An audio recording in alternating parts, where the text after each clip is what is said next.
Bienvenue dans la 3e saison du podcast des coureurs motivés. Viens partager ta bonne humeur et booster ta motivation un dimanche sur 2 avec Julien, un passionné de course à pied, certifié en préparation mentale et des experts qui pratiquent ce sport au quotidien. Reste connecté afin d'en apprendre davantage sur la motivation, la positivité et l'entraînement en course à pied pour passer à l'action et t'améliorer positivement sur le long terme.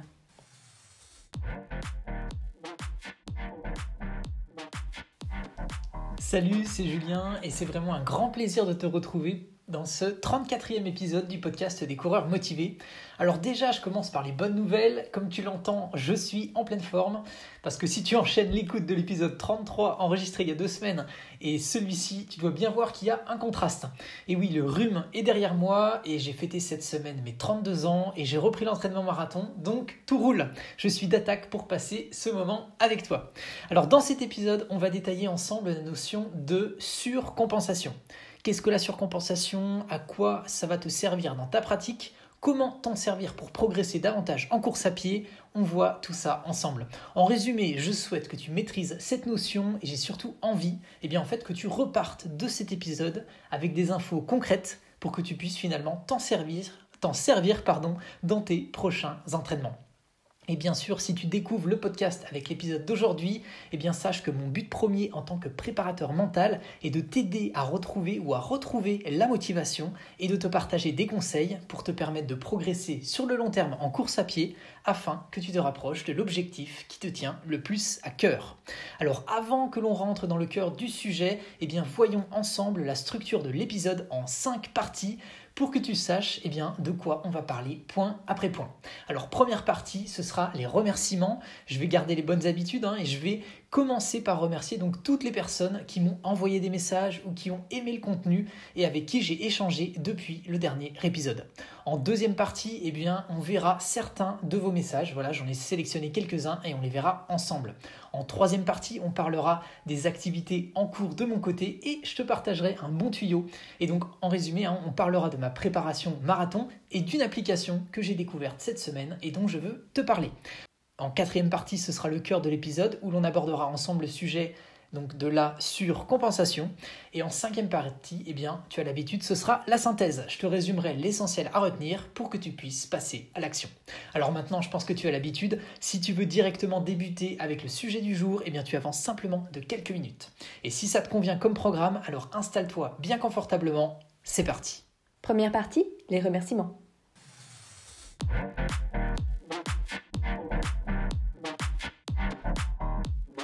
Vous avez été nombreux, alors je dis merci à Axel, Aurélie, Laurent, Pierrick, Laetitia, Marie-Jeanne, Camille, Jean, Renaud, Mathieu, Maxime, Clapi Clapo, Jean-Michel, Laura, Christiane, Florence, Catherine, Christine, Gérald, Grégory, Betty, Anne-Marie, Sylvie, Franck, Alice, Marie, Cricri, Sophie, R, Aimé et Séverine. Et bien sûr également toutes les autres personnes pour lesquelles j'aurais oublié de noter leur nom.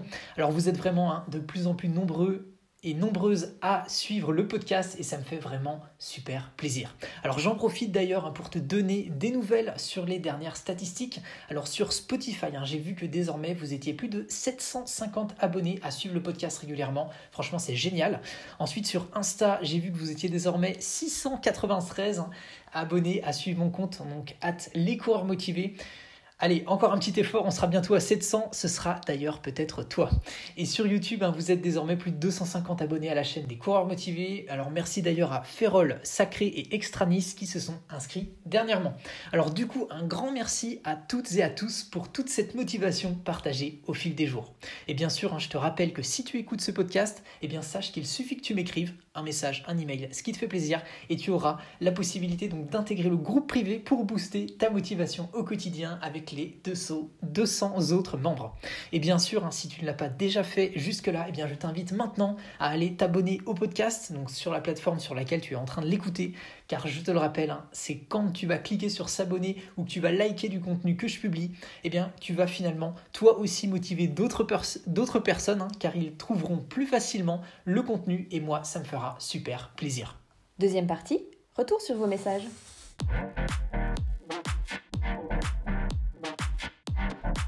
Deuxième partie, on regarde maintenant certains de vos messages et on fait un retour sur le dernier épisode. Alors il y a Catherine qui dit « Bon rétablissement et faites ce que je dis et ce que je fais ». Alors exactement Catherine, hein, tu as bien vu, j'ai pu mettre en pratique directement les conseils que j'ai partagés dans le dernier épisode et ils ont été efficaces. Il y a Camille qui dit « Coucou, merci encore une fois pour tous ces bons conseils, repose-toi bien, à bientôt ». Alors merci à nouveau Camille et c'est avec plaisir. Alors pour te resituer, donc la semaine dernière j'ai abordé le sujet « Je suis fatigué ou malade, puis-je courir quand même ?» en détaillant ce que pensent les études de ce sujet. Alors concrètement, faire une pause apporte beaucoup de bienfaits et concrètement, moi j'ai eu un rhume, j'ai pris 7 jours de repos. Et ensuite, j'ai fait une reprise progressive avec 2 runs notamment en endurance fondamentale avant de reprendre le cours de ma prépa marathon. Et ça a été très efficace pour repartir du bon pied. Et enfin, il y a Laurent qui a dit « Bonsoir Julien, juste un petit message pour te remercier pour ton podcast sur le thème de marcher, est-ce que c'est tricher ?» Je rattrape petit à petit mon retard d'écoute. Alors merci à nouveau Laurent qui fait allusion à l'épisode 31 sur marcher, est-ce que c'est tricher ? Alors merci à nouveau à tous pour vos messages et vos commentaires. Troisième partie, les news et les projets en cours.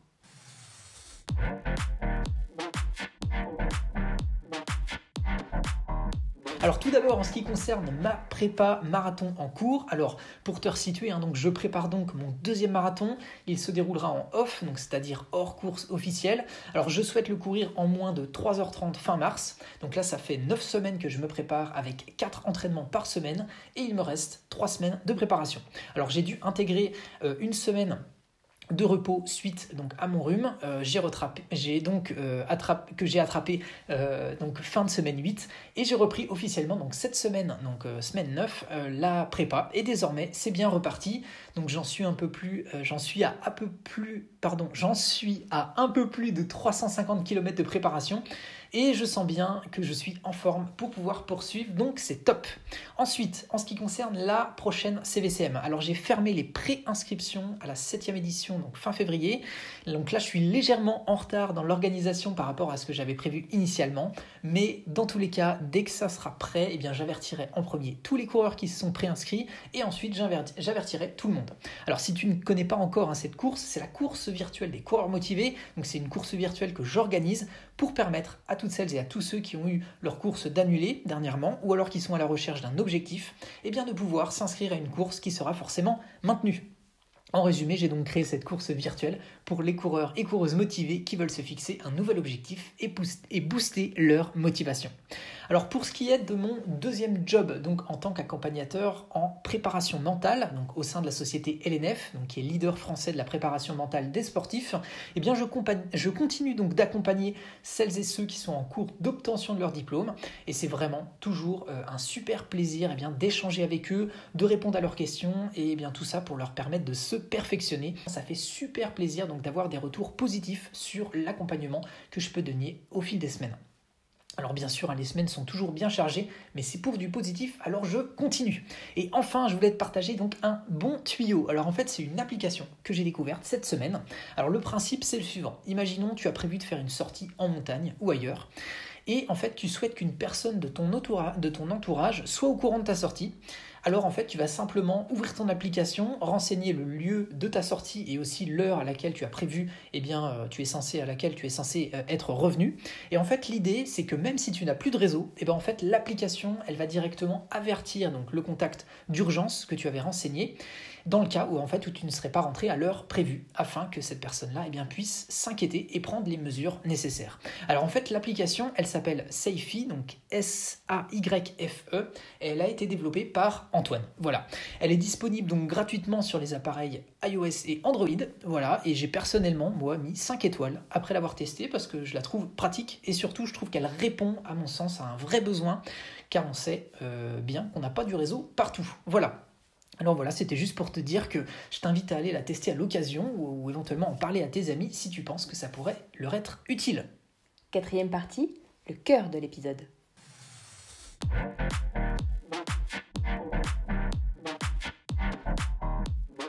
C'est parti, on attaque. Alors tout d'abord, qu'est-ce que la surcompensation ? Alors en fait, pour t'expliquer ce terme technique, voyons ensemble 3 phases qui se produisent lorsque l'on s'entraîne. Alors en fait, pour commencer, imagine-toi avoir un certain niveau de forme aujourd'hui. Alors donnons par exemple le chiffre 10 pour bien comprendre et partir d'une base. Donc là maintenant, tu as un niveau de forme de 10. Alors la première phase va être l'entraînement. Donc concrètement, tu vas réaliser une sortie de course à pied ou autre chose, et pendant la sortie en elle-même, et après celle-ci, eh bien en fait, ton niveau de forme, il va baisser, puisque concrètement, tu vas utiliser de l'énergie. Alors en fonction de l'intensité de ton effort, eh bien la fatigue générée, elle sera plus ou moins importante. Alors dans tous les cas, ton niveau de forme, il va diminuer par rapport à avant. Donc imagine que tu passes alors à 6 en niveau de forme après ton entraînement. Alors après, la deuxième phase qui va entrer en jeu, ça va être la récupération. En fait, ta courbe de forme, elle va remonter petit à petit, et c'est pendant cette phase en fait que ton corps, il va notamment réparer les fibres de tes muscles qui ont été abîmés, et qu'il va finalement créer, on va dire, les adaptations nécessaires pour te rendre encore plus fort pour la prochaine séance. Donc en résumé, ton corps, il s'adapte jusqu'à remonter au moins jusqu'au niveau de forme que tu avais avant de réaliser ta séance, c'est-à-dire un niveau de forme de 10 en l'occurrence. Et en fait, la troisième phase qui va nous intéresser, ça va être la surcompensation. En fait, c'est le moment où ton niveau de forme va dépasser celui que tu avais à la phase numéro 1. Parce que oui, en fait, notre organisme, il est vraiment bien conçu puisqu'il va finalement naturellement faire en sorte d'améliorer nos capacités et de nous permettre finalement d'avoir un niveau de forme supérieur à celui qu'on avait avant la phase numéro 1. Donc pour imager, il va nous emmener à un niveau, par exemple de 11. Et on se rappelle, avant, on avait un niveau de 10. Alors, bien sûr, rappelons-nous que nous sommes passés en fait par une phase où nous étions à 6 pour nous permettre cela. C'est-à-dire que, bien sûr, il y a de multiples variables à prendre en compte. Il y a la nutrition, l'hydratation, la qualité et la quantité du sommeil, le stress aussi au quotidien, etc. Mais le principe général, c'est qu'il faut avoir, je dirais, c'est plutôt ce principe général qu'il faut avoir en tête pour la suite. En fait, en résumé, la surcompensation, c'est le moment où la récupération t'amène à avoir un niveau de forme supérieur à celui que tu avais avant de t'entraîner. Alors concrètement, la question qu'on peut se poser, c'est à quoi sert la surcompensation dans la pratique ? Alors le principe de surcompensation, en fait, il apparaît donc après un effort unique, comme on l'a vu avant dans l'exemple précédent. Donc en gros, tu réalises une séance et après du repos, tu seras finalement en mesure de réaliser le même effort avec moins de fatigue puisque ton niveau de forme sera supérieur. Mais ce principe de surcompensation, en fait, il s'applique aussi après plusieurs entraînements et en fait, c'est là que la magie opère, si je puis dire en fait. Parce que tu vas donc t'entraîner pendant plusieurs semaines et finalement, donc tu vas t'entraîner plusieurs semaines, puis tu vas avoir quelques jours de repos ou une semaine de récupération active. Et en fait, en le faisant plusieurs fois, tu vas améliorer encore plus tes capacités. Parce que si tu trouves finalement les durées qui correspondent le mieux à toi, tu atteindras donc l'hypercompensation. Et en fait, ça, c'est le cumul d'avoir appliqué plusieurs fois la surcompensation. Et en fait, pour reprendre des chiffres, c'est si tu avais un niveau de forme de 10, comme on l'a vu avant, après plusieurs cycles, en fait, tu atteindras, par exemple, un niveau de forme de 13. Alors la question qu'on peut se poser maintenant, c'est quel est le lien entre les cycles d'entraînement et la surcompensation ? Alors un point dont je voulais justement parler avec toi, c'est d'abord les cycles d'entraînement. En fait, la première chose que je te conseille, c'est d'abord de prendre en fait du recul avec ton entraînement. Plutôt que d'avoir finalement une vision à la semaine, aie plutôt une vision par cycle. Autrement dit, privilégie le principe des cycles d'entraînement. En fait, pour te donner des exemples concrets, durant mes premières années de pratique de course à pied, en fait, j'ai constaté que de faire 2 semaines avec de l'intensité et enchaîner ensuite une semaine de relâchement, c'était efficace pour progresser. Si par exemple, tu as un objectif, disons, dans 3 mois, pense alors à découper en fait ces 12 semaines en plusieurs cycles. Concrètement, si tu appliques par rapport à ce que je te disais avant, tu auras donc 4 cycles de 3 semaines. Ça représente donc 4 fois, et après tu auras 2 semaines avec de l'intensité et une semaine justement de relâchement. Alors en appliquant un principe de ce type, finalement, tes capacités, elles vont s'améliorer. Et pour reciter donc le terme technique qui se cache derrière ce principe, là, on est en plein dans l'hypercompensation.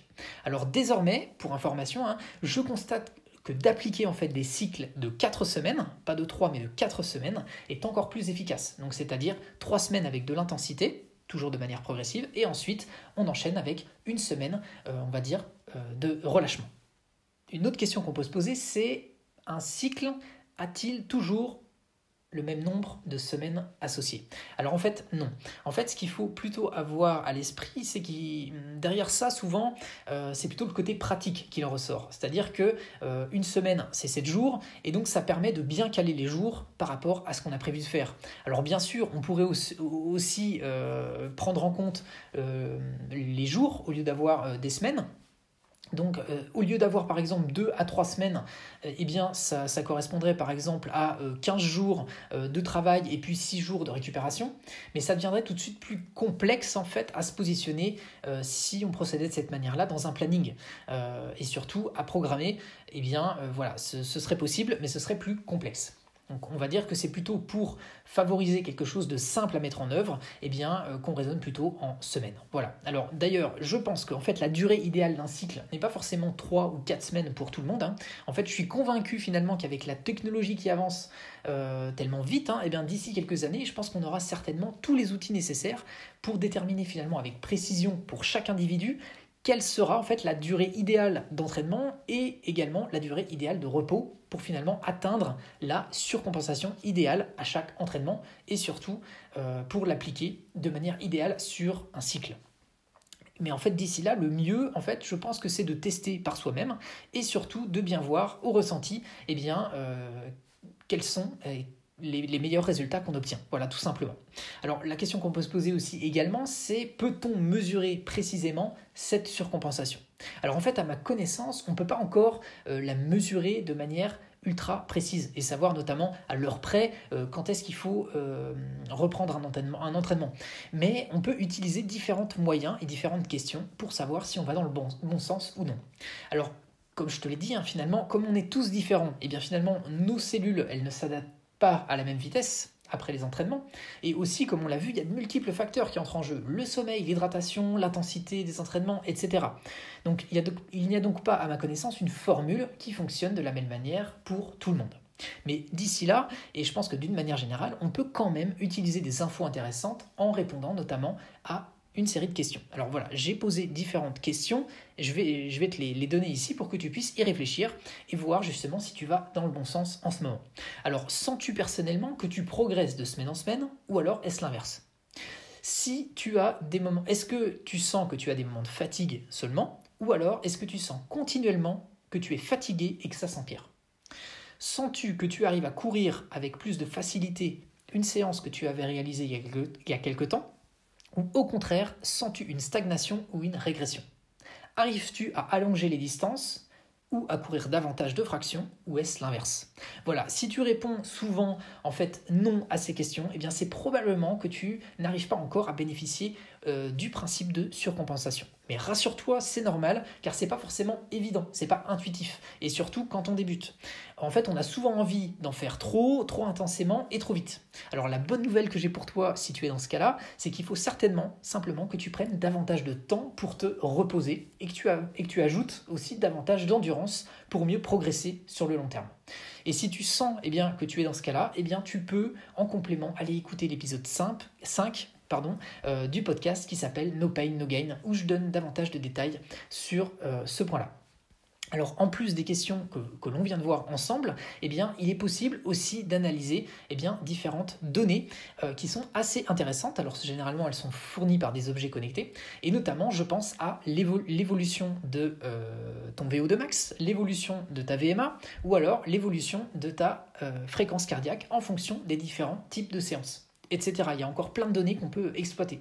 Donc par exemple, si on se focalise sur l'évolution de ton VO2 max, ça peut donner une tendance pour voir si de semaine en semaine, ça se dirige de manière positive.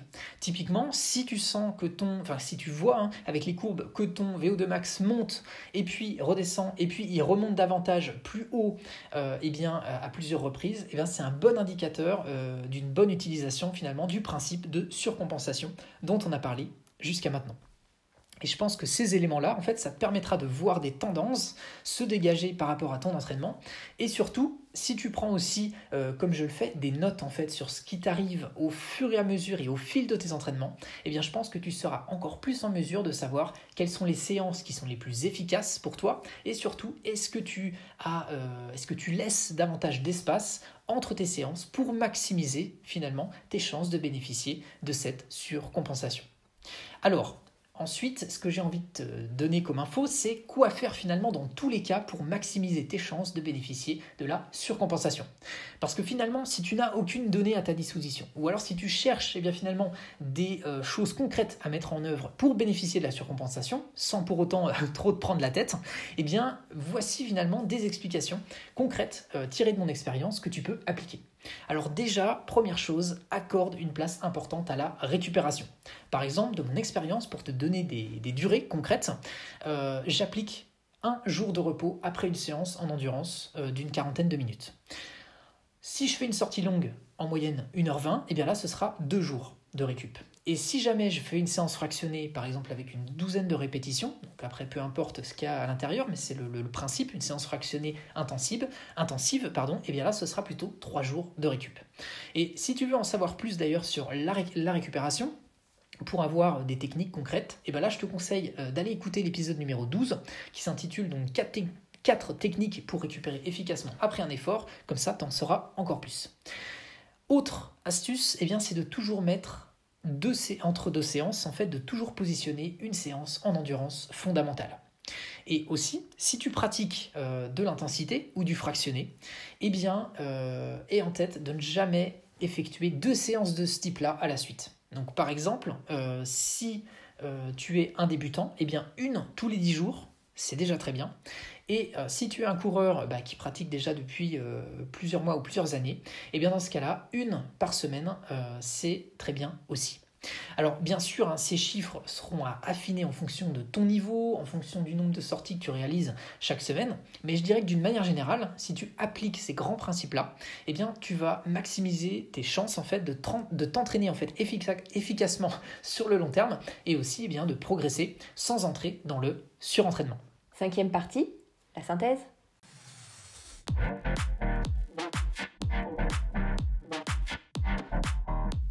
Allez, maintenant on se résume, qu'est-ce qu'il faut retenir de tout ça ? Déjà, je voulais te dire que c'est bien sûr ok de s'entraîner à la semaine sans avoir une vision globale. C'est déjà super en fait si tu pratiques régulièrement un sport, que ce soit la course à pied ou un autre sport, si tu es dans ce cas-là, franchement bravo à toi, c'est déjà super bien.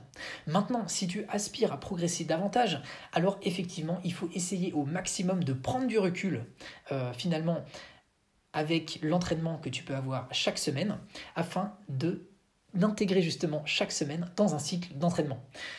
C'est ce qui te permettra finalement de bénéficier du principe de la surcompensation dont on a parlé aujourd'hui. Et pour cela, rappelle-toi qu'il y a bien 3 phases lors d'un effort: la séance en elle-même, la récupération et la surcompensation.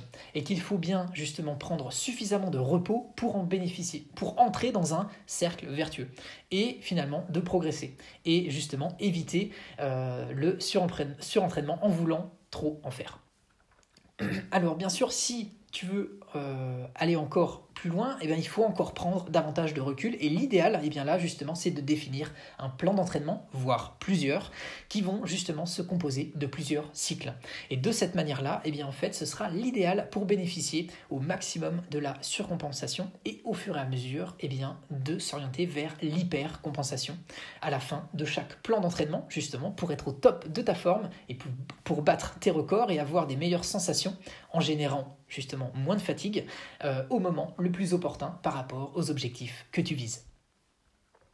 Alors voilà, c'est à toi de jouer maintenant. Utilise ce qu'on a vu aujourd'hui pour te poser les bonnes questions par rapport à ton entraînement actuel et aussi maximiser les chances de progresser encore davantage sur le long terme. Alors ce que je t'invite à faire maintenant, si tu penses que cet épisode peut être utile à un ami, partage-lui. Et si toi tu as des choses à partager sur le sujet, alors les commentaires sont à ta disposition car ça m'intéresse toujours d'avoir ton avis sur le sujet. Et si tu veux justement apporter des compléments, libre à toi de le faire. Alors si tu as aimé cet épisode, pour apporter de la visibilité au podcast et permettre à d'autres personnes qui sont dans la même démarche que toi de le trouver plus facilement, je t'invite maintenant à t'abonner et à mettre un like sur l'épisode ou à mettre un commentaire sur la plateforme sur laquelle tu es en train de l'écouter. Clairement, c'est la meilleure manière pour toi de me faire savoir que le contenu que je te propose te plaît. Et si tu es vraiment motivé, mais vraiment motivé, alors tu vas faire un tour sur Trustpilot pour donner ton avis. Ça s'écrit Trustpilot. C'est un nouveau système que j'ai mis en place pour regrouper finalement les commentaires reçus. Comme ça, tu es libre et chacun est libre de poster ce qu'il souhaite dessus. Concrètement, si tu as 2 minutes, alors tu vas sur Trustpilot, tu saisis les coureurs motivés dans la barre de recherche et tu pourras lire déjà les différents avis qui sont présents et laisser le tien en cliquant sur écrire un avis. Et si tu es pressé et que tu pourras justement simplement cliquer sur le nombre d'étoiles qui reflète pour toi ce que tu penses du contenu. Et j'espère bien que ce sera un 5 étoiles. Je rigole bien sûr, libre à toi de mettre le nombre d'étoiles que tu souhaites, bien sûr. Et c'est toujours un plaisir pour moi de lire tes commentaires et d'avoir tes retours pour continuer de m'améliorer dans le contenu proposé. Alors voilà, on en a terminé avec l'épisode du jour. Donc j'en profite pour te remercier d'écouter ce podcast car c'est en l'écoutant que tu le fais vivre. Alors voilà, j'espère que ça sera utile ce que tu as vu aujourd'hui et que ça t'a plu. C'est donc le mot de la fin pour ce 34e épisode du podcast. Voilà, ça m'a fait à nouveau vraiment plaisir de partager cet épisode avec toi. Je suis vraiment content à chaque fois que j'enregistre un épisode parce que ça me fait vraiment super plaisir à chaque fois d'avoir vos retours.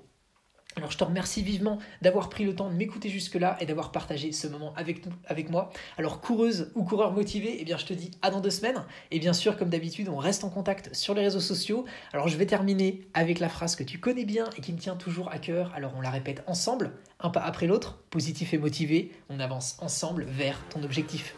Allez, à très bientôt. Prends bien soin de toi. Salut.